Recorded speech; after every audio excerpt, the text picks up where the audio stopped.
বলিউডে এমন একজন মানুষ আছেন যার একটিমাত্র গানে কোটি কোটি মানুষ প্রেমে পড়ে যায়, কিন্তু সেই মানুষটাই নাকি আর প্লেব্যাক গান করতে চান না। তিনি কি অবসর নিচ্ছেন, নাকি সালমান খানের সঙ্গে দ্বন্দ্বই তার কেরিয়ার থামিয়ে দিয়েছে?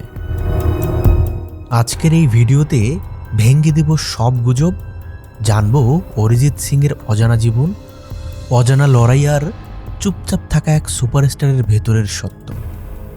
শেষ পর্যন্ত দেখুন, শেষেই আছে সবচেয়ে বড় টুইস্ট।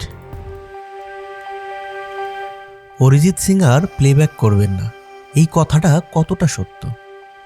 সোশ্যাল মিডিয়ায় প্রায়শই শোনা যায় অরিজিৎ সিং নাকি আর গান গাইছেন না, কিন্তু বাস্তবতা হলো তিনি গান ছেড়ে দেননি, তিনি অবসরও নেননি। তিনি শুধু নিজেকে থামিয়েছেন। একসময় যেখানে বছরে ৬০ থেকে ৭০টা গান করতেন, আজ সেখানে তিনি বেছে নেন মন থেকে আসা গান, গল্প আছে এমন গান। অরিজিৎ সিং নিজেই বলেছেন, আমি চাই মানুষ আমার গান মনে রাখুক, সংখ্যা নয়। তাহলে অরিজিৎ সিং কি করছেন? আজ অরিজিৎ সিং মানে শুধু প্লেব্যাক সিঙ্গার নয়, দেশ বিদেশে হাউসফুল লাইভ কনসার্ট, নিজের মিউজিক কম্পোজিশন, নতুন শিল্পীদের জন্য কাজ আর একেবারে সাধারণ জীবন। কোটি টাকার মালিক হয়েও তিনি এখনও থাকেন মুর্শিদাবাদের সাধারণ বাড়িতে। না বডিগার্ড, না বিলাসী লাইফস্টাইল, শুধুই গান আর নিরিবিলি জীবন। এই মানুষটা কিভাবে সিঙ্গার হলেন? গল্পটা একদম সিনেমার মতো। পশ্চিমবঙ্গের মুর্শিদাবাদে জন্ম, পরিবারের সঙ্গীত ছিল, কিন্তু স্টার হওয়ার মতো স্বপ্ন ছিল না। ২০০৫ সালে রিয়েলিটি শো ফেম গুরুকুল, সেখানে অংশ নিলেন, কিন্তু জিততে পারলেন না।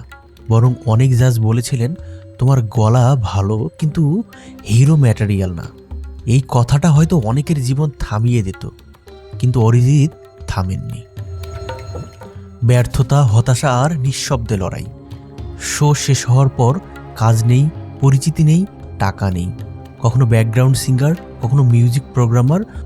বছরের পর বছর কাটে ক্যামেরার আড়ালে। কেউ চিনত না, কেউ ডাকতো না, কিন্তু তিনি হাল ছাড়েননি। যে গান বদলে দিল অরিজিৎ সিং এর সব কিছু, তুমি হি হো। ২০১৩ সাল, ছবির নাম আশিকি 2।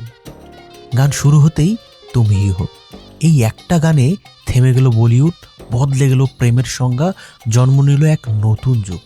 সেদিনের পর আর কেউ প্রশ্ন করেননি অরিজিৎ সিং কে। সালমান খান বনাম অরিজিৎ সিং আসল ঘটনা, সবচেয়ে বিতর্কিত অধ্যায়। এক অ্যাওয়ার্ড শোতে অরিজিৎ সিং মজা করে বলেন, আপনিই তো আমাকে ঘুম থেকে তুললেন। সালমান খান সেটা অপমান হিসেবে নেন। পরে অরিজিৎ সিং প্রকাশ্যে ক্ষমা চান, তবুও সম্পর্ক আর আগের মতো হয়নি। গুজব ছড়ায় সালমান খান অরিজিৎ সিংকে ব্যান করেছেন। সত্যটা আসলে কি? কোনো অফিসিয়াল ব্যান ছিল না, তবে কিছু বছর সালমানের ছবিতে অরিজিৎ সিং এর গান শোনা যায়নি। ব্যক্তিত্বের সংঘর্ষ, কেরিয়ার ধ্বংস নয়।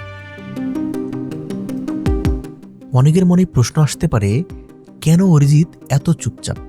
আজকের দিনে যেখানে স্টাররা লাইমলাইট খোঁজে, অরিজিৎ খোঁজেন নিঃশব্দতা।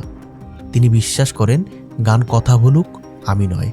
এই কারণেই কম ইন্টারভিউ, কম শো অফ, বেশি সত্যিকারের গান। যে মানুষটাকে একদিন বলা হয়েছিল তুমি স্টার নও, সেই মানুষটাই আজ প্রেম ভাঙ্গা মানুষের আশ্রয়, নিঃসঙ্গ রাতের সঙ্গী, কোটি হৃদয়ের কণ্ঠস্বর। অরিজিৎ সিং প্রমাণ করেছেন, চুপচাপ থাকলেই হারিয়ে যাওয়া যায় না, কখনো কখনো চুপচাপ থাকাই সবচেয়ে বড় শক্তি। ভিডিওটি ভালো লাগলে লাইক দিন, শেয়ার করুন আপনার প্রিয় মানুষের সাথে। কমেন্টে লিখুন অরিজিৎ সিং এর সবচেয়ে জনপ্রিয় গান কোনটি।